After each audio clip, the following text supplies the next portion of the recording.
Con su permiso. Compañeras y compañeros diputados, buenas tardes. El día de ayer, por diferentes medios de comunicación, se difundió la noticia lamentable y reprobable de los hechos acontecidos en el municipio de Jalapa, Veracruz, en donde fueron agredidos con diferentes objetos, entre otras personas, el presidente nacional del Partido de Acción Nacional, Ricardo Anaya, Miguel Ángel Yunes, gobernador electo de dicho estado, así como Santiago Krill Miranda, presidente de la Comisión de Procesos Electorales.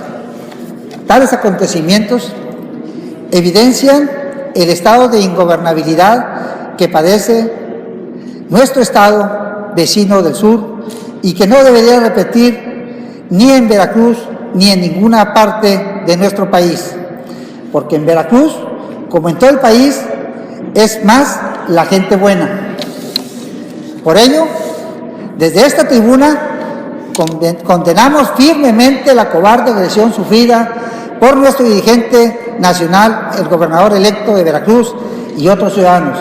Es cuanto.